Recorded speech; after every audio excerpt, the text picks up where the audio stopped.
The Moggcast, a fortnightly conversation with Jacob Rees-Mogg about the topics of the day.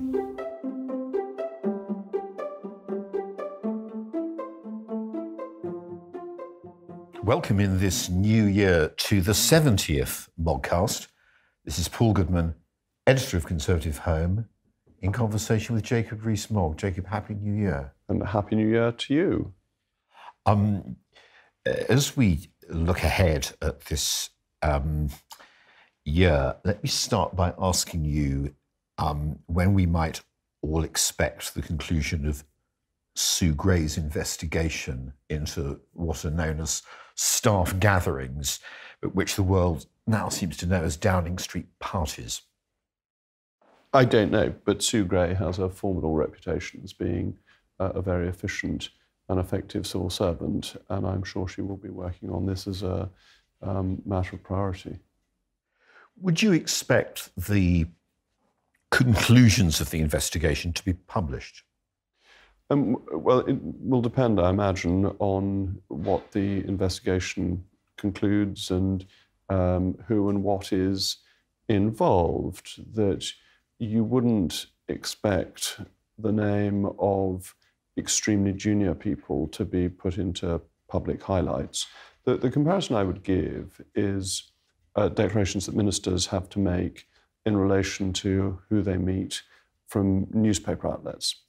That if you meet somebody who is very senior, you have to name the individual and the organisation. If you meet somebody who is not in such a senior role, you just have to name the organisation. And I don't know what's happened, I have no idea what will be concluded, but if there is somebody on work experience who happened to be there for a week, it would seem unfair that that person should be named publicly. If, on the other hand, the Pope had popped in briefly, somebody of that seniority, you would expect that His Holiness would be named. As far as I'm aware, His Holiness was not in England at the time. Isn't it reasonable to conclude, therefore, that at least part of the investigation will be published, since first, it's very hard to believe Sue's going to give everyone a clean bill of health. Next, it would be extremely unfair to lay any blame, if there is blame, on junior staff. Someone's going to be held responsible. Presumably that someone or someones are going to be fairly senior, so they'll be named and bits of the investigation will be published. I don't know. I mean, it depends, must surely depend on what the investigation finds. That if the investigation finds that there is nothing untoward, then who would you name? Would you be awarding gold stars and say that fortunately a gentleman of the standing of Paul Goodman was present and behaved impeccably? So it must depend on the report, and I don't know what the report is going to say. Just in case any of the listeners were wondering, I've in fact not been present at any Downing Street staff gatherings or parties.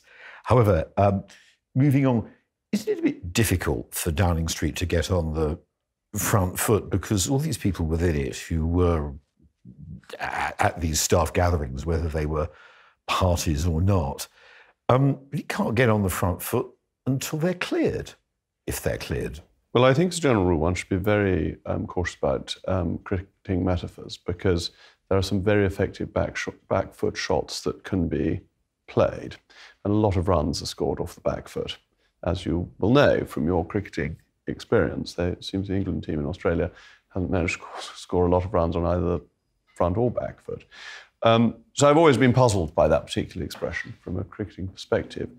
But no, the government gets on with the business of governing, and it's, I think, seeing things improving, because the government, Her Majesty's government, but only for England, because it's devolved Scotland, Wales, and Northern Ireland, took the decision not to impose more COVID restrictions before Christmas to the benefit of the economy, and it looks as if that has been the right thing to do.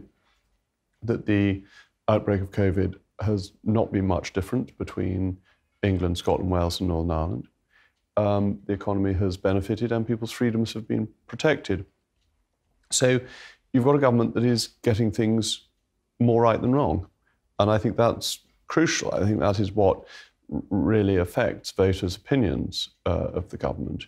which I think will be reassured that the Prime Minister particularly had the courage of his convictions to make a decision he believed to be right, even with all this swirling around in the ether. Just to be clear, he didn't propose to the Cabinet further restrictions which the Cabinet was unwilling to swallow. I can't tell you what went on in Cabinet, but I can tell you that the decisions made not to have further restrictions was the decision of the Prime Minister, which had the support of the Cabinet. Well, that's, if you don't mind me saying so, something of a tautological statement, because of course any decision of the Cabinet is a decision of the Prime Minister. I was simply pushing back a bit, although you're obviously you couldn't say what happened in Cabinet. I was just pushing back a bit against assuming that the restrictions as they are now are the same as the restrictions that the Prime Minister actually wanted. They are, and I think I can say that without breaching any confidences, because Michael Gove said this on the Today programme this morning, which will be yesterday morning for listeners to the Moggcast. So that's already in the public domain, that this was very clearly the direction the Prime Minister wanted to go in. You were talking a moment ago about the direction of the government and suggesting that things were looking up a bit after a rather fraught period before Christmas. I've not spoken to you, I think, since something happens between these Moggcasts since Lord Frost resigned. Would you regard Lord Frost as a bit of a political cellmate? I think very highly of Lord Frost. I mean, I think he is somebody of the highest calibre who made a great contribution to this government, understands the European issue extremely well, but I don't think he was right to resign, if that answers your question. So I was going to ask why he resigned. It wasn't really particularly clear at the time, other than he appears to be unhappy about certain elements of government policy, does he not? Well, I mean, I think that that's right. That's what he made clear in his resignation letter, that there were a number of aspects that he wasn't content with, including the plan B of the lockdown. However, the lockdown hasn't gone further. The restrictions have to some extent been eased since then. David is a first-class individual, but I think he was wrong to have resigned. I don't think his resigning was over the right issue. I couldn't really see why he wanted to resign at that time. Of course, he didn't. It was leaked, and he'd intended to resign rather later, but that's by the by. Do you think he was also wrong in his interview on Sunday with the Mail on Sunday, where he made the case for, in his words, free markets, free debate, low taxes, and Conservatives tend to agree with that? What he was suggesting was that the government was really going a bit off beam as far as those admirable ends were concerned, and that there's a danger of simply having a lot of spending funded by a lot of taxes with no clear plan to get taxes down. Well, there's been a lot of spending in relation to COVID, over £400 billion to support economic activity, which I, as a fairly hawkish Conservative, fully supported because I thought it was essential to maintain the structures of the economy. You are already seeing a certain amount of inflation caused because of disjunctions in the supply chain.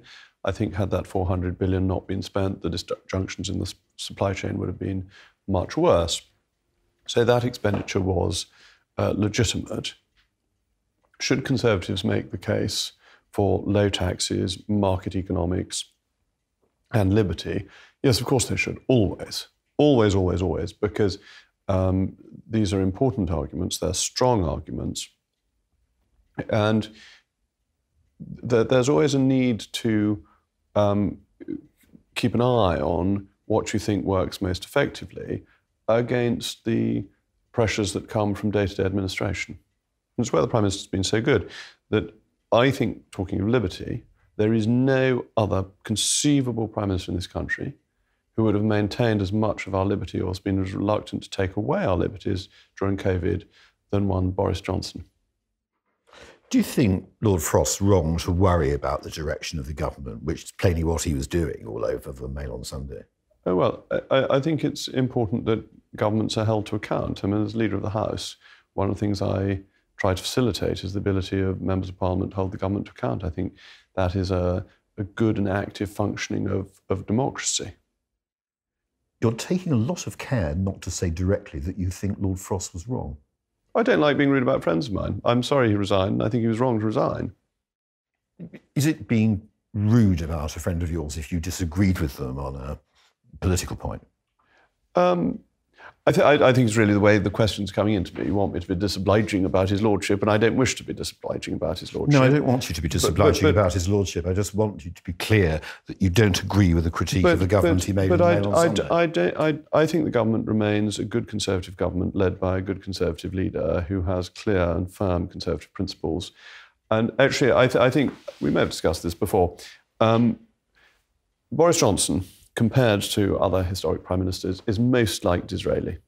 And what is so interesting about both of them is that they are both criticised the same thing, and both those criticisms are wrong. Both Boris Johnson and Benjamin Disraeli set out very clearly their political philosophy in their earlier writings.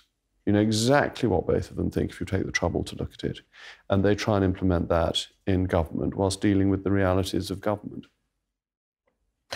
I'm simply asking because it's been reported, and obviously you're not going to comment on what happened in Cabinet, but some disobliging person, to use your term, decided to put something in the Financial Times that you may or may not have said in Cabinet. Anyway, it was claimed that you're fundamentally not very happy, given the pressures on the cost of living, with the health and social care levy coming in. The national insurance increase. These are obviously matters for the Chancellor, and the Chancellor has a difficult balancing act, that there are pressures on government expenditure, on taxpayers' money to be spent, and there are pressures on where to raise it from. And it's the Chancellor who has to square these off. The Conservatives believe in sound money, but they also believe in low taxation. And it's trying to make sure that those two aren't in complete conflict. So again, I mean, you're not saying that you have doubts, say, about the national insurance rise kicking in as we have these problems with the cost of living? Well, I'm obviously bound by collective responsibility, and therefore I must support the policy. That is the assumption that it is reasonable to make. But look, I know it's very pious of politicians to say they don't like leaks, but I'm going to say it anyway, that it must be right that ministers can, in Cabinet, discuss the important issues of the day. And that the whole point of Cabinet is that it disagrees and then comes to a conclusion which everyone is bound by. If we just turned up like a lot of nodding dolls or whatever they are and agreed with whatever was put in front of us, what would be the point of it? It becomes a completely formulaic, symbolic operation, as the Privy Council is. I mean, I, as Lord President of the Council, chair the Privy Council, which is a great honour and a privilege for me to do. But the Privy Council is an entirely formal body. It just approves things. It doesn't discuss things. The point of the Cabinet is to discuss things. If those conversations aren't confidential, then you can't say anything in them. And then you find that policy ends up being made by a small clique. And if it were happening that way, we would be having a discussion about kitchen cabinets a la Harold Wilson, which we try to avoid. So I am bound and accept government policy. I'm bound by collective responsibility. Melbourne set it out all very clearly, according to Badgett. Though whether Melbourne ever phrased himself that way, I think is open to question, but never mind. And what they were doing, deciding the price of corn, I'm not sure about either. There was time the corn laws, but not quite that directly. Nonetheless, the attributed quotation establishes the point of collective responsibility. Well, of course, you have to accept collective responsibility, or if one had a disagreement, one would have to resign. That's absolutely right. I mean, that is the absolutely straightforward principle of modern cabinet government. 18th century cabinet government was different, but that's not the government we live in. I mean, you don't mind me asking this, but you're not going to resign, are you? I'm fully supportive of the Prime Minister. Right, okay. We'll leave that there and move on just to a more kind of general conversation about the cost of living. It's been quite a long time since we've felt the effects of this kind of inflation. I remember this in the 1970s, because I'm perhaps not as young as I was, and have got childhood memories of the price rises and inflation of the period. If you're not used to this as a voter, you want to knock at the government's door and demand that something be done. Isn't the truth that actually there's a limited amount that the government can do if the world is emerging from COVID, as we hope, and there are these bottlenecks and other elements, such as whatever Putin may or may not be doing to the price of gas? The government's room for manoeuvre is actually quite limited, isn't it? There are various aspects of this, aren't there? That there are short-term ones and long-term ones, and there are monetary ones, and there are supply-side ones. So if you look at supply chain issues, those remain difficult and are taking longer to clear than many people anticipated. But you can expect them to clear. You will have lost, however, some production permanently, because if countries didn't have furlough schemes and so on, businesses that don't do any sales for a set period cannot carry on in business for a year. And so you will have some permanent damage to supply chains that will take time to recover from, and that is inflationary. You've also got the monetary phenomenon of quantitative easing that's now been going on for 14 years. And historically, if you print very large amounts of money, that ultimately has an inflationary consequence. So you've got a Bank of England responsibility on the monetary side, and obviously the Bank of England is independent, but we all know the old lines: money must find a home. Lots of money has been printed. Where is it going? MV equals PT. So you've got all this money and supply. Is velocity going down, or does it go into prices? And so there is that question on the money supply side, supply chains. What can the government do? Supply side reforms. How do you help low costs where you make what is going on in this country more efficient? And that surely is where the Brexit benefit comes in. And we have things that are coming through from the departure from the European Union. So I think we were hoping to have it this session, but the procurement bill will be coming forward to make it easier and better for government and local councils and so on to spend tax money purchasing things. There are many opportunities that arise from having left the European Union. The gene editing, which will help us with the cost of food.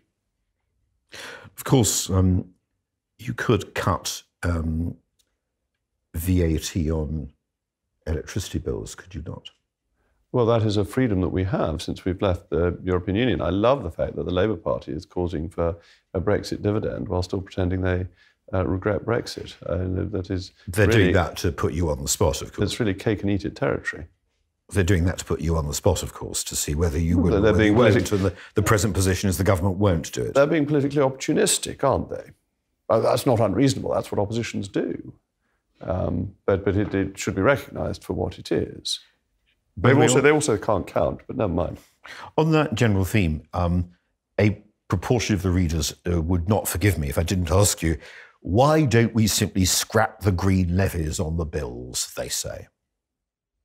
Well, I think you'd better have an interview with the Secretary of State for Business, Energy and so on, and ask him why. Well, there will be one problem with the green levies, is that the subsidies are promised to people and they need to be funded. So the green levies either fall on the taxpayer or they fall on bills.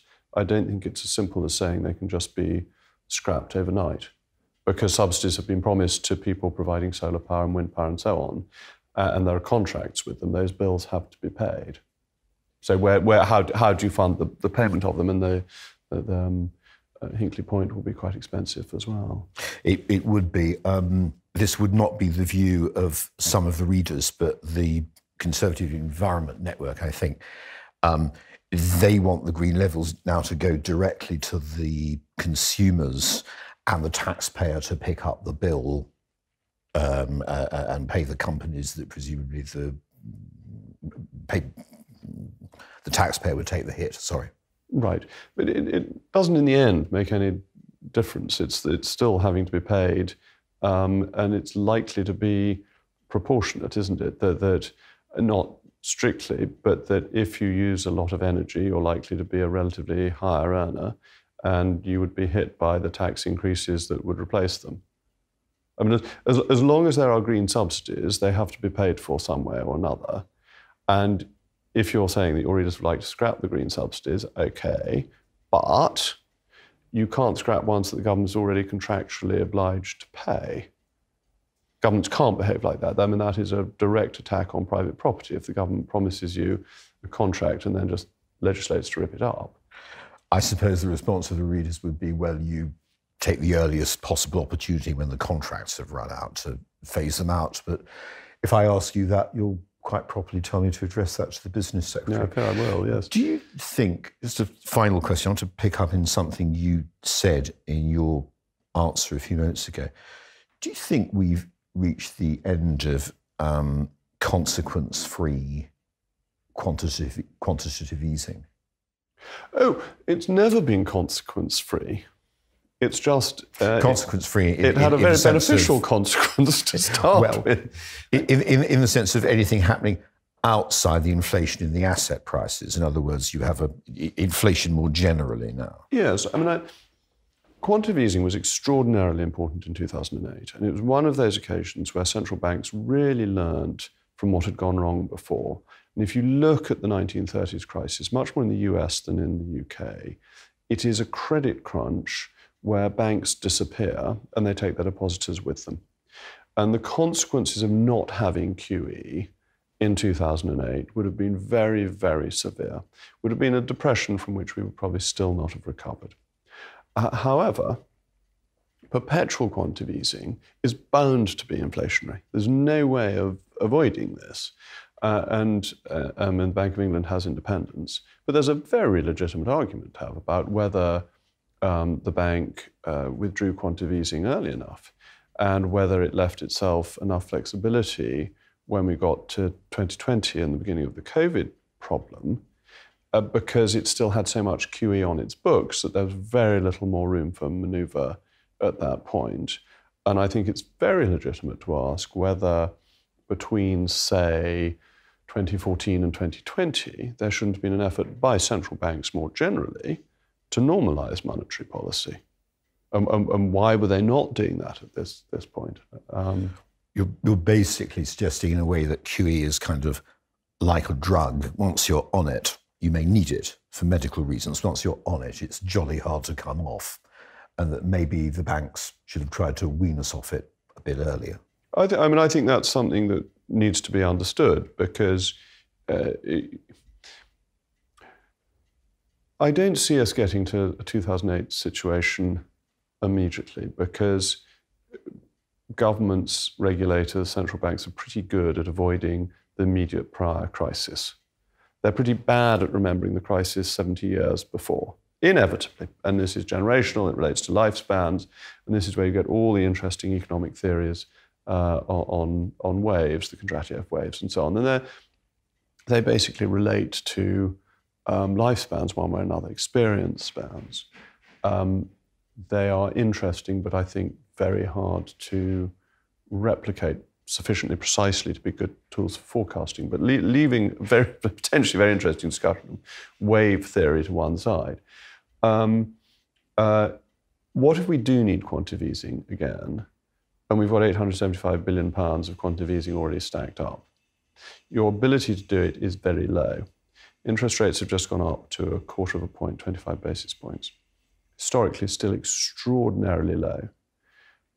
We currently have an inflationary problem, not a deflationary one. So they're more likely to go up first. But they need to normalise so that if you had a deflationary scenario, you could reduce them again, because otherwise, where are the boosters coming from? And normalisation should always be a target of monetary policy makers. Well, we've had a fascinating discussion covering everything from whether or not you will resign to the intricacies of monetary policy. And you alas, can't go on all day, and neither can I. So we'll have to wrap up this Moggcast here, and I look forward to resuming the conversation in a fortnight. Well, thank you very much, and thank you for being willing to listen to me prattle on for 70 editions. That's very generous of you. 70 editions, whether you're in government or not. Thank you very much. The Moggcast, a fortnightly conversation with Jacob Rees-Mogg about the topics of the day.